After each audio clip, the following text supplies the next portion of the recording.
Assalamualaikum warahmatullahi wabarakatuh.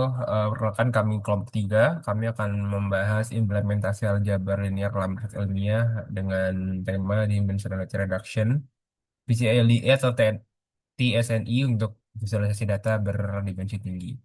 Di kelompok 3 ada saya, Dimitri Putranto, dengan NIM 15159, lalu ada Farel Akila, lalu ada Fauzi Surya Rashid, Muhammad Ikram Fadli, dan Zaki Samal Hafiz.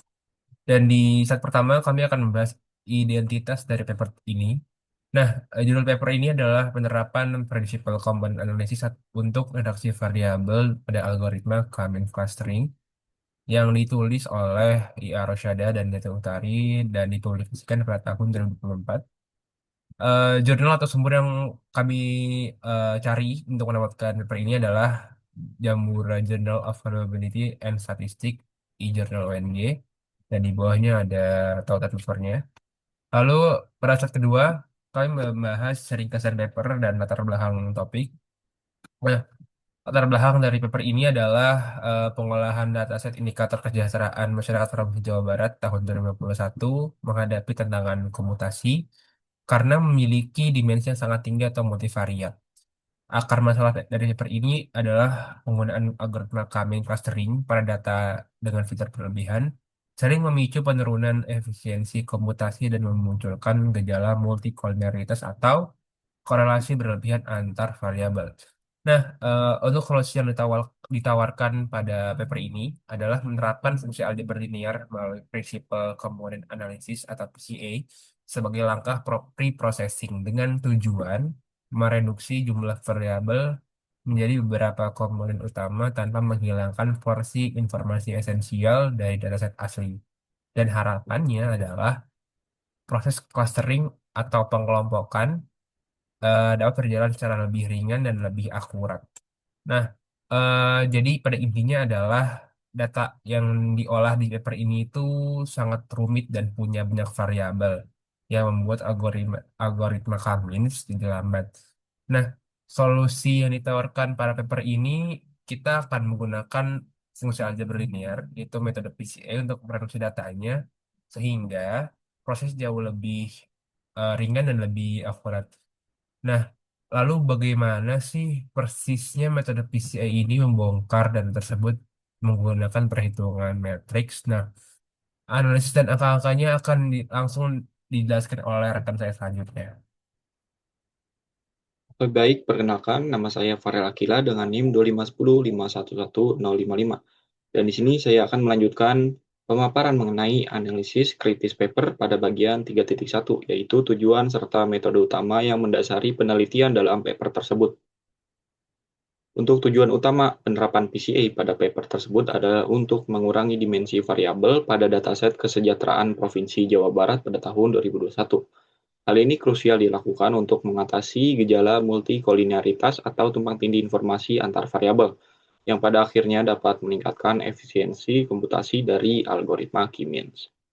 Nah, untuk mencapai hal tersebut, peneliti menggabungkan dua metode utama. Pertama adalah PCA, atau Principal Component Analysis, yang bertindak di awal sebagai langkah pre-processing untuk meringkas variabel awal menjadi komponen utama yang independen. Setelah datanya diringkas, barulah metode kedua yaitu K-means clustering digunakan untuk mengelompokkan wilayah-wilayah di Jawa Barat berdasarkan kedekatan jarak vektor data yang sudah disederhanakan tadi. Nah, selanjutnya adalah pada bagian 3.2 yaitu bagaimana aljabar linear bekerja di balik metode PCI ini. Nah, secara sistematis terdapat 5 tahapan operasi matriks yang dilakukan oleh peneliti. Yang pertama adalah representasi matriks, di mana seluruh data mentah wilayah dan variabel indikator disusun menjadi matriks X berukuran N dikali P. Langkah kedua adalah standarisasi. Proses ini mengubah data menjadi matriks Z agar semua indikator memiliki skala yang seragam dengan rata-rata 0 atau varian 1. Yang ketiga adalah pembentukan matriks covariance, yaitu memetakan hubungan antar variabel menggunakan rumus perkalian matriks, yaitu Z transpose dikali Z, lalu dibagi N-1.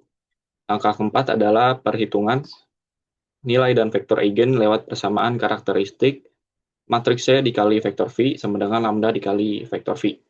Nah, dan di sini kita mencari nilai eigen untuk tahu besaran informasi yang dirangkum, dan vektor eigen untuk menentukan arah komponen utamanya.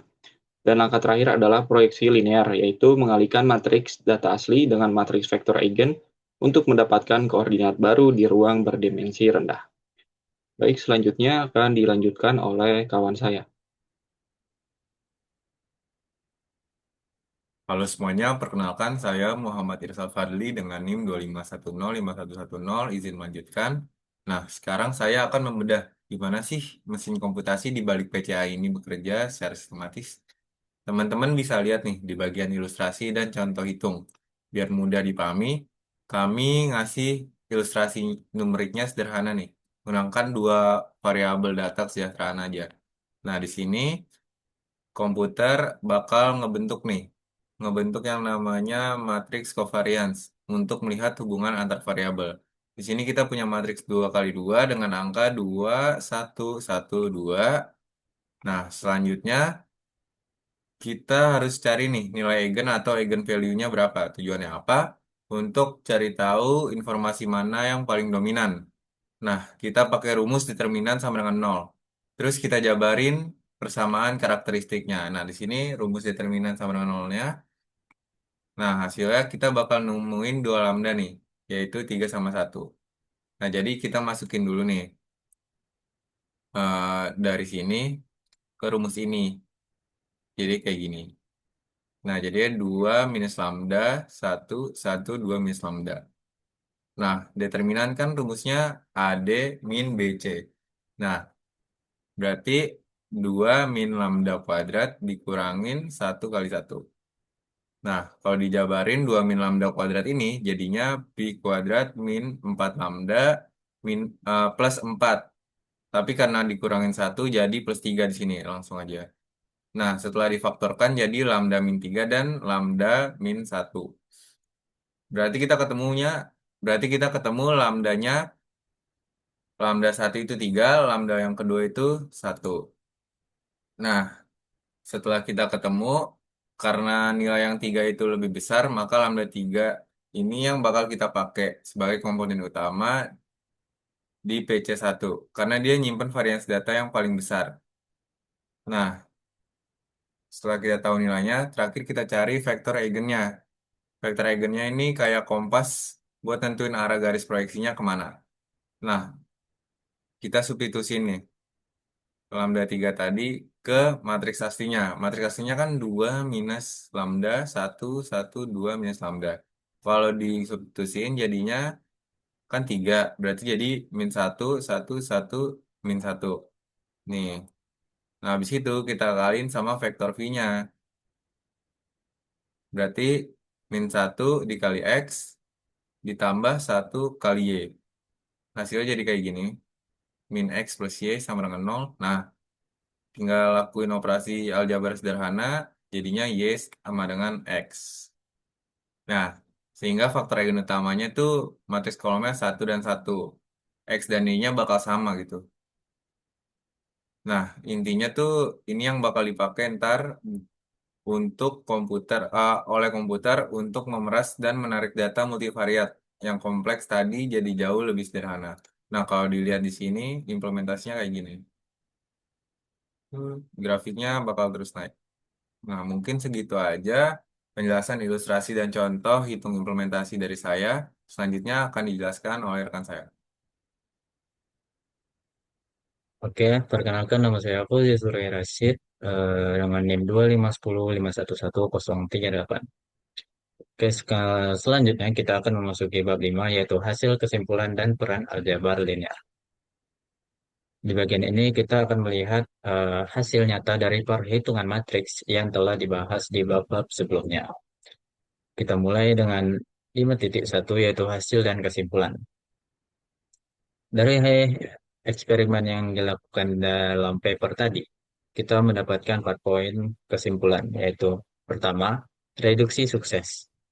Penggunaan PCA terbukti mampu mengurangi kompleksitas variabel secara signifikan dan proses ini dilakukan tanpa adanya kerugian data yang fatal. Selanjutnya, bebas multikolinearitas. PCA berhasil mengurangi atau menghilangkan korelasi atau hubungan yang berlebihan antar indikator kesejahteraan. sehingga data menjadi lebih bersih. Selanjutnya, efisiensi Cummins. Berkat data yang sudah dikurangi atau dibersihkan tadi, algoritma Cummins mampu mencatat performa komputasi yang jauh lebih unggul dan lebih cepat dibandingkan jika menggunakan data mentah. Selanjutnya, interpretasi mudah. Hasil akhirnya, pembagian klaster wilayah di Jawa Barat menjadi jauh lebih logis dan mudah dipahami oleh kita sebagai analis. Ya, selanjutnya kita akan lanjut ke 5.2 yaitu keberhasilan visualisasi. Yang pertama ada transformasi dimensi. Melalui perhitungan matriks yang telah dilakukan, beberapa variabel tadi berhasil diekstrak dan disusun atau dikecilkan menjadi hanya dua dimensi utama, yaitu PC1 dan PC2. Poin kedua yaitu sumbu kartesius. Nah, di PC1 dan PC2 ini kemudian bertindak sebagai fondasi pemetaan data, yaitu PC1 sebagai sumbu X dan PC2 sebagai sumbu Y di grafik. Selanjutnya yaitu scatter plot informatif. Karena PC1 dan PC2 telah dibagi menjadi dua dimensi, data multivariat yang awalnya mustahil atau sulit untuk dianalisis oleh mata manusia secara langsung, sekarang berubah menjadi visual yang jelas dalam bentuk scatter plot atau menjadi visual yang mudah untuk dianalisis. Yang terakhir yaitu pemetaan wilayah. Hasil akhirnya sangat bagus atau kedekatan antar wilayah di Jawa Barat berdasarkan indikator kesejahteraannya dapat dipetakan secara spasial dengan jelas dan akurat pada grafik yang telah dibuat. Oke, selanjutnya akan dilanjutkan oleh teman saya.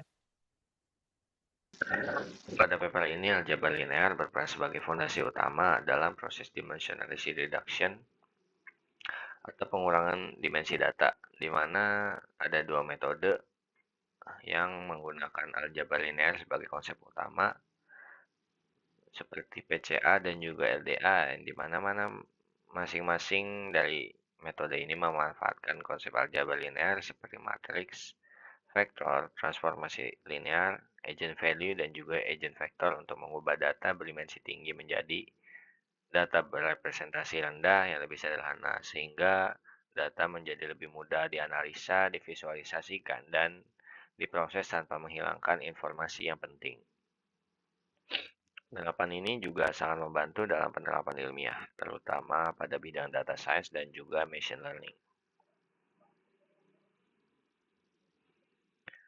Sebagai penutup, dapat disimpulkan bahwa aljabar linear ini memiliki peran yang sangat penting dalam riset ilmiah, khususnya zaman modern saat ini, di mana konsep-konsep matematika yang dipelajari tidak hanya bersifat teori saja, tetapi juga banyak diaplikasikan di dunia nyata.